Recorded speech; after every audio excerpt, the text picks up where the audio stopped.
but slowly it leaks out, and some of us are privileged to have been briefed on some of it. But I've also been in military circles and intelligence circles that knows beneath the surface of what has been public knowledge. What is the real inside story? Well, I've just been telling you. We have been visited.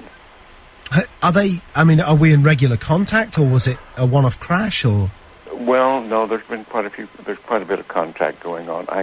But the fact that we have been visited, the Roswell crash was real, and number of other contacts have been real and ongoing, is pretty well known to those of us who have been briefed and been close to the subject matter. መንግስታት ከህዝቡ ደብቀው የኖሩትን እውነታ ይፋ ለማድረግ እየተቃረቡ መሆኑን የሚገልጹ አሉ። በሚቀጥለው አንድ አመት ውስጥ ለህዝቡ ይፋ ያደርጉ ይሆን ወይ በሚል ለቀረበላቸው ጥያቄ በዚህ አመት ለአሜሪካውያን እውነታው ይፋ ለመደረጉ እርግጠኛ እንዳልሆኑ ገልጸው በሌሎች የዓለም ክፍሎች የቤልጂየም፣ የብራዚል፣ የፈረንሳይ፣ የሜክሲኮ እና የእንግሊዝ እንዲሁም ሌሎች መንግስታት የሚስጥር ፋይሎች እንዳላቸው ያመኑና ለህዝቡም ይፋ ማድረግ መጀመራቸውን ገልጸዋል።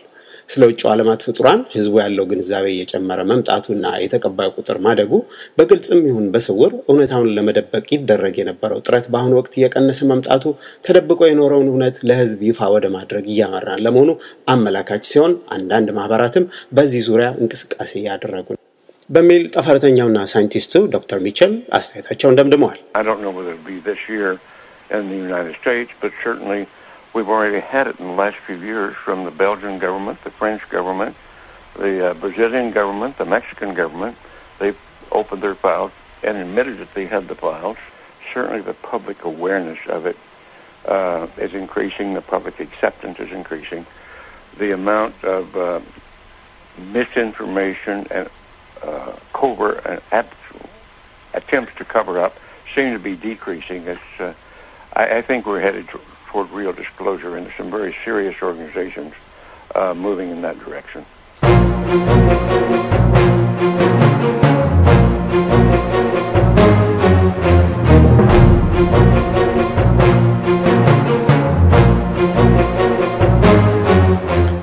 Edgar Mitchell በጨረቃ ላይ ከአለን ሼፐርድ ጋር ሆነው ከአፖሎ 14 መንኮራኩራቸው ሲወርዱ በራሪ ዲስኮች ብቅ ያሉ ይመለከታቸው ነበር። በሬዲዮ የሚከተለው መልእክት ሂውስተን ላለው የጠፈር ጣቢያ አስተላልፏል። ሂውስተን የሚጎበኙን እንግዶች በድጋሚ ገጥመውናል። ብዙም ሊነገር የሚገባው ነገር እንኳን አይደለም ይላል። መልእክቱን የሚቀበለው ጣቢያም እስማማለሁ የሚል ምላሽ ይሰጣል። ሊነገር በማይገባው ነገር እስማማለሁ ማለቱ ነው።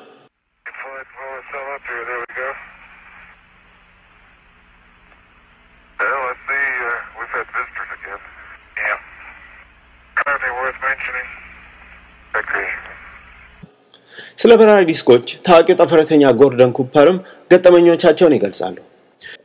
ጎርደን ኩፐር ከ1951 ዓመተ ምህረት ጀምሮ በአውሮፓ የዩኤስ ኤር ፎርስ ፓይለት ሆነው ያለ ለህዝብ አልተገለጸና በታላቅ የበረራ ከፍታ ላይ የሚበሩ የበራሪ ዲስኮች አጀብ ካጋጠማቸው ጊዜ አንስቶ ነው ከበራሪ ዲስኮች ጋር የመገጣጠሙ ልምዳቸው የዳበረው። ይህ ከቅርብ ጓደኞቻቸው ጋር ካልሆነ በስተቀር የማይወያዩትና በመሐላ ሳይቀር በሚስጥር እንዲይዙት የተገደዱትን እውነታ ግን በቅርቡ ለመጀመሪያ ጊዜ በቴሌቪዥን ይፋ አድርገውታል።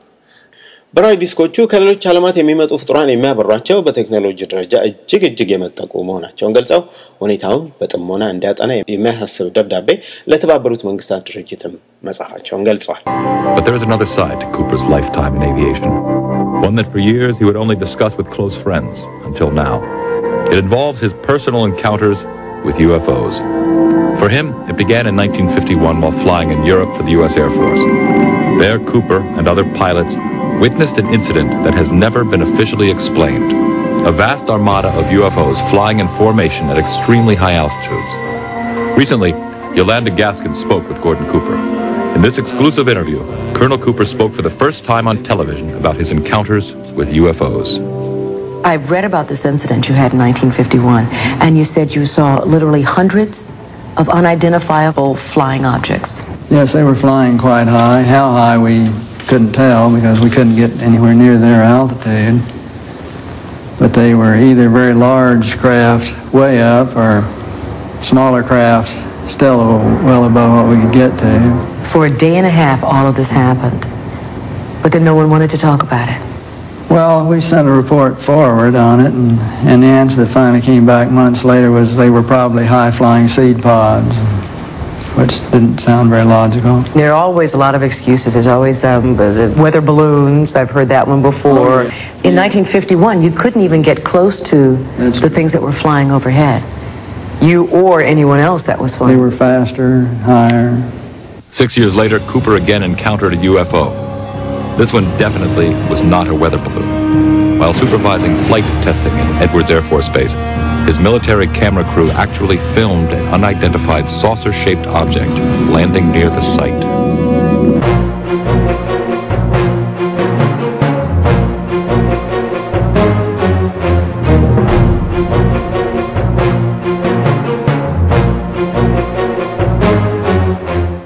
አንዳንድ ውስጥ አዋቂ ወገኖች ደግሞ ጨረቃ ላይ እግራቸውን ያሳረፉት ጠፈረተኞች መናገር ከቻሉት በላይ የሆነ ድብቁን ሚስጥር በተጨማሪ ይፋ አድርገዋል። ለመሆኑ ስንት ድካም የተደከመበት በጨረቃ ላይ ሊገነባ የታቀደው የከተማ ግንባታ፣ የጠፈረተኞች ዝግጅትና ሌሎች ከፍተኛ ወጪ የተደረገባቸው የምርምር እቅዶች ሁሉ ተሰርዘው ለምን እስከ ዛሬ ድረስ ኖሩ? ወደ ጨረቃ የተደረገው የመጨረሻ ጉዞ በ1972 ዓ.ም ቢሆንም ከዛ ወዲህ የቴክኖሎጂው እድገት በእጅጉ ቢቀየርም ለምንድን ነው የሰው ልጅ ዳግመኛ በጨረቃ ላይ እግሩን ከማሳረፍ ራሱን ያገደው ብለው ራስዎን ጠይቀው ያውቃሉ? በጉዳዩ ላይ የንባብ ልምድ ያላዳበሩ ከሆኑ ዕውቀቱ ያላቸው ሰዎች የሚሰጡት ምላሽ ድንጋጤ ሊፈጥርበት ይችላል።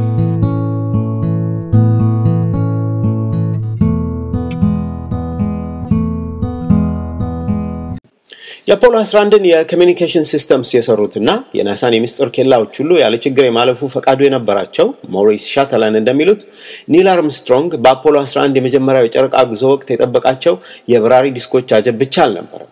ኒል አርምስትሮንግ መንኮራኩራቸውን ሊያሳርፉበት በታቀደበት ሲ ኦፍ ትራንኩዊሊቲ በመባል የሚጠራ ቦታ ላይም እጅግ ግዙፍ የሆነ የሌሎች ፍጡራን የጠፈር መርከብ ወይም ማዘርሺፕ አርፎ የነበረና በአካባቢው ባሉ የጨረቃ ጉብታዎች ላይ ሳይቀር ታሪካውን የሰው ልጅ በጨረቃ ማረፍ የሚመለከቱ በርካታ በራሪ ዲስኮች ነበሩ በማለት ይገልጻሉ። NASA's investment in studying UFOs on the moon was money well spent.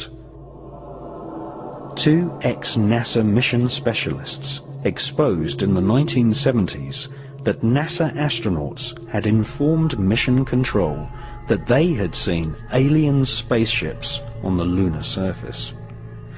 In 1976, an ex-NASA employee, Otto Binder, accused NASA of censoring transmissions from the Apollo astronauts by switching to secret radio frequencies and using code names for UFOs.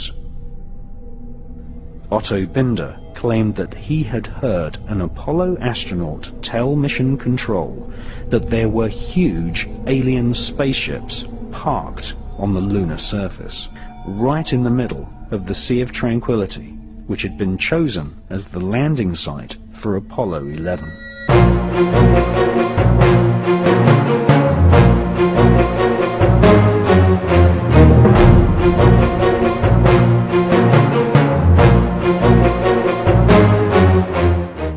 ታዋቂው የቀድሞ የናሳ ሰራተኛ የነበሩት ኦቶ ቢንደር ደግሞ ኒል አርምስትሮንግ መንኮራኩሪቷን ሲያሳርፍ በአቅራቢያው የጨረቃ መሬት ላይ አርፎ ያየውን ግዙፍ የጠፈር መርከብ ወይም ማዘርሺፕ በተመለከተ ለናሳ ሚሽን ኮንትሮል ሲገልጽ መስማታቸውን ገልጸዋል። ኒል ለሚሽን ኮንትሮል ያስተላለፈው ይህን ነበር። Mission Control calling Apollo 11, what is there? These babies are huge, sir. Enormous. Oh my God, you wouldn't believe it. I'm telling you, there are other spacecrafts out there, lined up on the far side of the crater edge. They are on the moon watching us.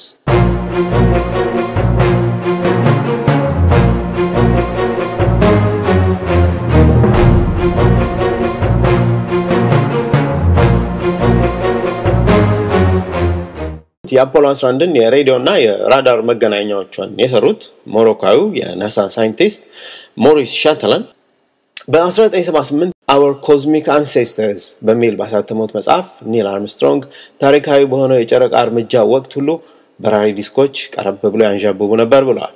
እንደ ሞሪስ ሻተላን ገለጻ ከሆነ የምንኖርባት መሬት ራሷ በባዕዳኑ ፍጡራን ተወራ ነበር። Maurice Chatelain was a NASA insider.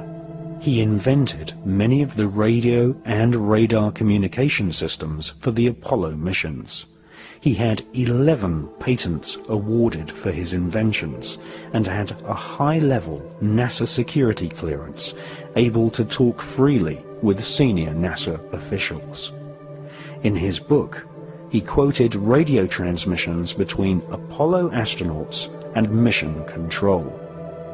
According to Maurice Chatelain, the astronauts informed NASA that there were alien spacecraft lined up on the far side of a nearby crater, observing the historic moonwalk of Neil Armstrong.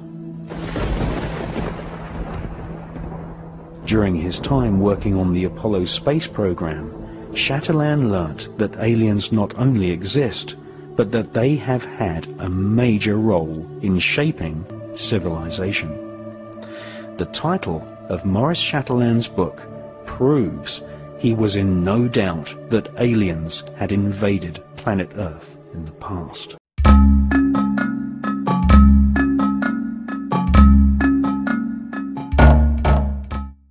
በመሆኑም የኛይቱ ጨረቃ በተለይም ደግሞ ለመሬት የማይታየው የጀርባ ክፍሏ ሙሉ በሙሉ የውጭው ዓለማት ፍጡራን የሚርመሰመሱባት የጠፈር ጣቢያ መሆኗን ሞሪስ ሻተላን ይገልጻሉ። ስላልታወቁት በራሪ ነገሮች አጥኚዎቹ ወይም ዩፎሎጂስት በዚህ መረጃ ተመስርተው ናሳ ወደ ጨረቃ የሚያደርገውን ጉዞውን የሰረዘው በጨረቃ ላይ የሚኖሩት ባዕዳን ፍጡራን በሰጡት ማስጠንቀቂያ ነው ወደሚል ድምዳሜ መድረሳቸውን ይገልጻሉ። For all the success and spin put on the Apollo moon missions in the late 1960s, NASA has never fully answered the question, why have they never returned to the moon?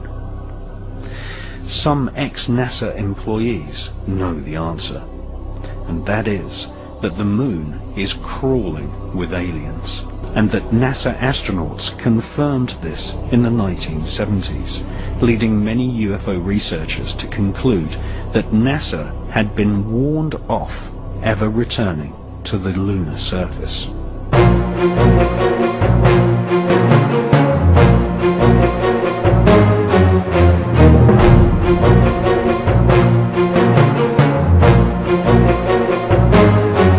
ውድ አድማጮች የዛሬው ክፍል 1 ፕሮግራም በዚሁ ያበቃለሁ። በሚቀጥለው ሳምንት የአሜሪካ ከፍተኛ ወታደራዊ ባለስልጣናት ከግለሰቦች ደግሞ ፕሬዚደንት ጂሚ ካርተር፣ በቅርቡ ለፕሬዚደንትነት ተወዳድረው የነበሩት የኦሃዮ ዴሞክራት ዴኒስ ኩሲኒች፣ የአሪዞና ሪፐብሊካን ገቨርነር ሳሚንግተን እንዲሁም የዩናይትድ ስቴትስ የፖሊስ አባላት ስላጋጠሟቸው ያልታወቁ የበራሪ ዲስኮች ወይም አካላት የሰጡትን ምስክርነት ዓለምን ስላስደነቀውና በሜክሲኮ አየር ኃይል ፓይለቶች በቪዲዮ ተቀርጾ በሜክሲኮ መንግስት ድጋፍ ለቴሌቪዥን እይታ ስለበቃው የ11 በራሪ ዲስኮች ፊልም እንዲሁም የካቶሊክ ቤተክርስቲያን በውጭው ዓለም ፍጡራን ሊኖሩ ይችላሉ፣ እውነታው ቢገለጽ ሃይማኖትን አይጎዳም ስለማለቷ፣ ሌሎች ደግሞ ሃይማኖት ተብሎ ይጀመራል በሚል ስለሰጡት አስተያየት ሰፋ ያለ ማብራሪያ በሚቀጥለው ሳምንት አቀርባለሁ። ይጠብቁኝ።